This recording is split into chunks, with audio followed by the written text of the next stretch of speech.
Hi everyone, thank you for tuning in to my fangirl moments with Mitzi. That was amazing. I really enjoyed that, and that really made my week.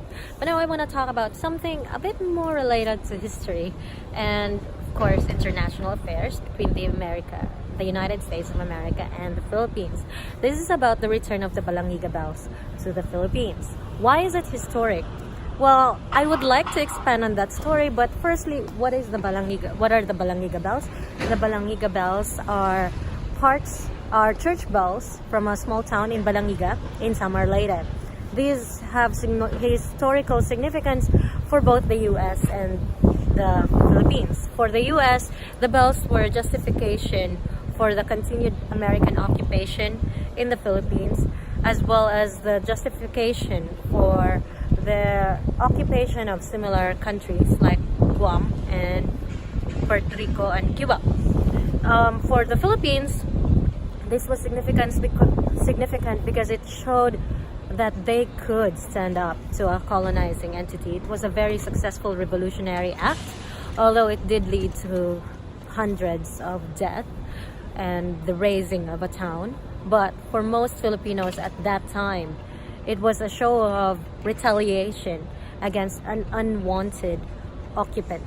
So the premise behind this is that in 1898, the United States engaged in a conflict with Spain, which they considered to be an enemy because allegedly they believed that Spain sank ships like the Maine.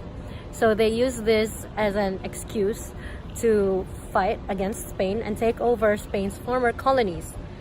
These included the Philippines. Now, for the Philippines, they entered into an agreement with the President of the Republic, which was former President Aguinaldo in the Philippines. They entered into an agreement that they would ensure that the Philippines acquires independence from Spain. So what the Filipinos did not know, though, was that while the Americans were negotiating the plan about overturning Spain and granting independence to the Filipinos, the Americans were also negotiating with Spain into the acquisition of the islands.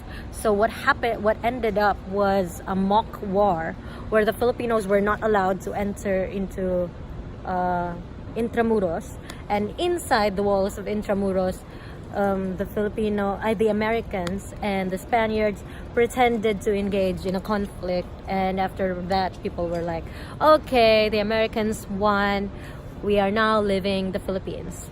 For the Filipinos, it was dodgy, but it's an archipelago, so what really happened in Manila did not really provide much information for the rest of the country. At that time, Mindanao had no idea about the negotiations between Spain and America. People in the Visayas had vague ideas, but ultimately everyone was resistant to any colonial occupation, be it the Spaniards or the Americans.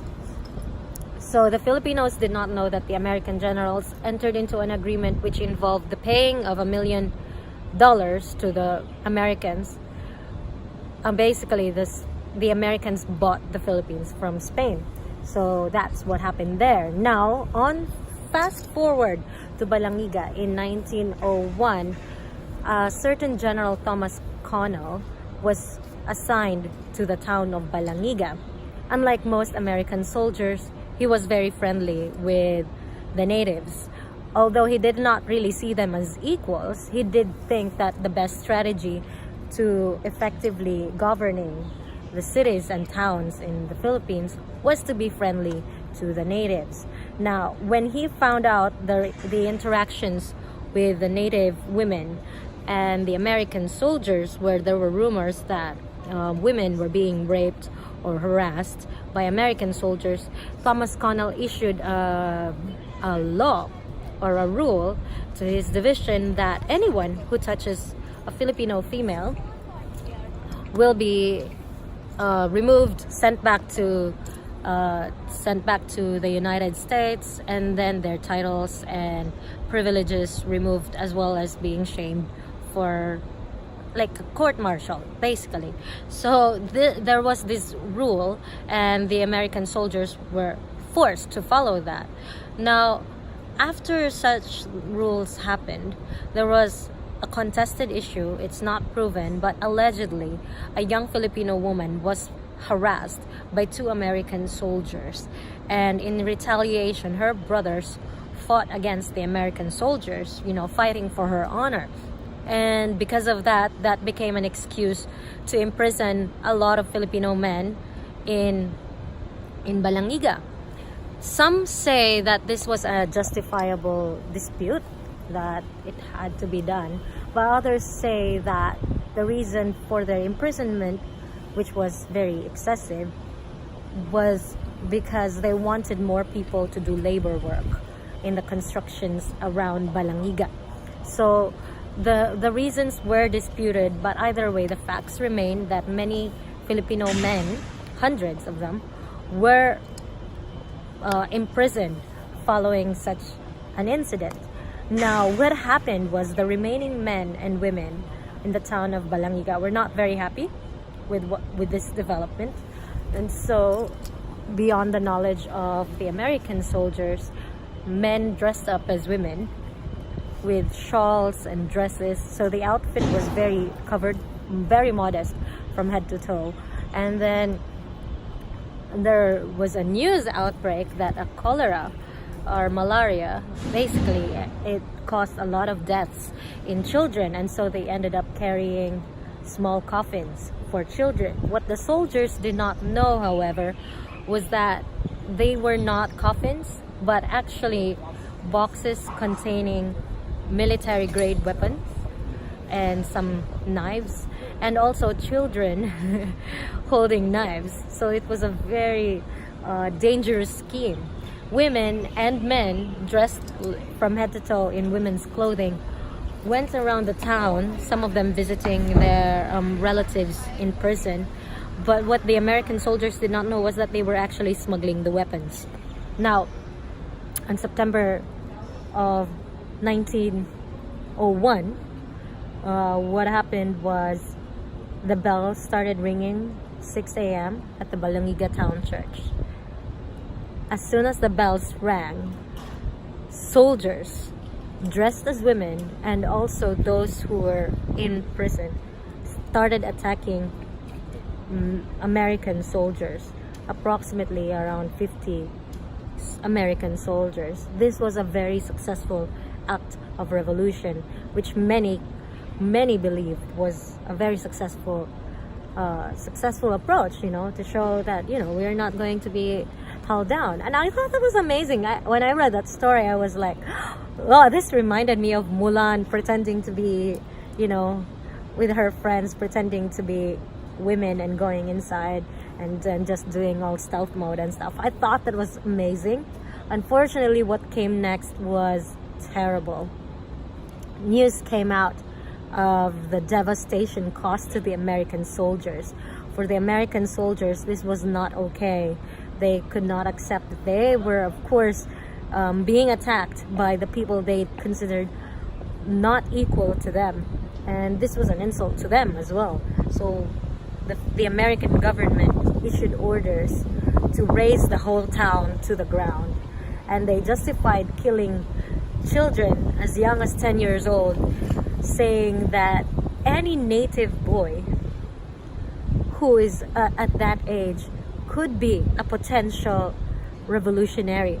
So they justified killing children aged 10 years old and below, and they also burned the whole town to the ground. So with clear instructions, turned Balangiga into a grazing wilderness. It was really terrible. Even American contemporary writers critiqued the American occupation at that time, among them Mark Twain. Mark Twain was very critical of the American occupation. He was suggesting things like, this is not how the Americans should be behaving. This is not how we should be ensuring the independence of another country. We have gone on too long taking advantage of these natives. But of course, that fell in deaf ears, because most of the interests of the American government at that time were to promote, of course, the American government's financial, economic, and political power. So, yeah, as well as military power.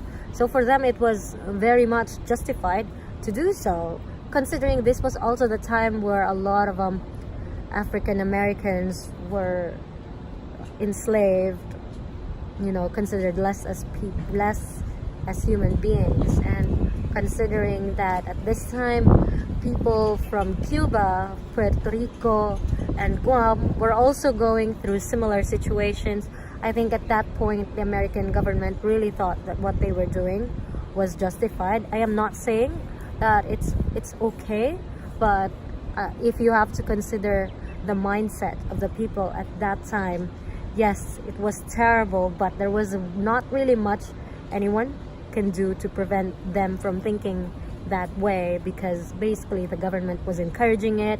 They were sending soldiers, and soldiers didn't think that these people were around, were similar to them. Heck, even Filipinos at that time had to appeal to the White House and convince them that yes, we have our own culture, yes, we can speak your language, and we have our own languages, yes, we have our own culture, please treat us as humans. But that's not really what they saw. So I thought that was a very tragic but very interesting story that I wish more people knew.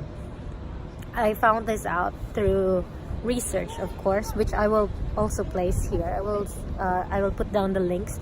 But basically what happened now was that the Balangiga Bells were used as spoils of war. They were taken, two of the bells were taken to Massachusetts, and one of the one which was used to ring the revolution, was taken to Korea, where it stays with the same infantry that did the whole razing of the town. So yeah, a lot of people in the US were not very supportive of the return of the bells, mostly because they considered them to be veteran war memorials. But personally, I think it should be considered more than just veteran war memorials. These are part of a country's cultural history. In fact, not a lot of Filipinos know about this now unless they actually do their research and find out more about it.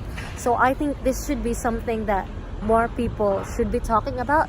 It's not really saying that, the Americans at that time were evil, or that the Americans right now should be condemned for something that their ancestors did. But at the same time, I feel like there should be some accountability for what happened, because at the end of the day, while you can't change history and change what happened in the past and how terrible it has been, those who are in the position now could do something about it. And willfully denying that these historical atrocities exist just denies the existence of they just denies it, but doesn't really change the fact that it happened.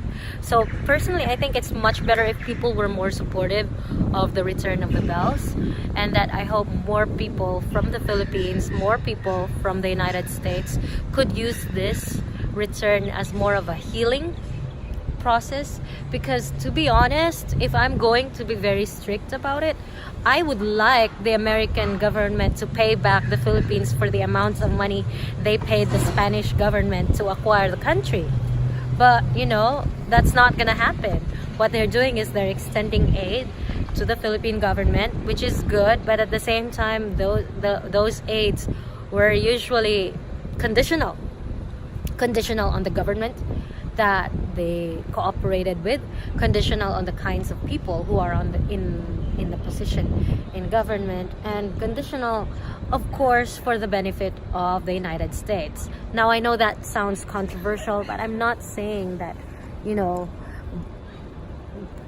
only bad people should be holding themselves accountable, or that you should feel guilty for being part of a country that had a very tragic past. All I'm saying is that it's much better to recognize that these things happen, not to be ashamed of it, but to recognize that this happened and to prevent these things from happening in the future.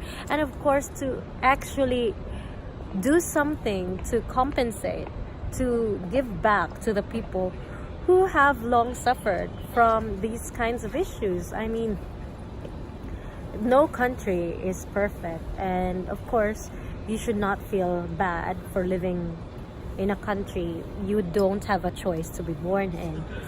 I'm just saying that denying that these things exist, denying that such atrocities happen, does not make governments accountable for any mistakes that they have done.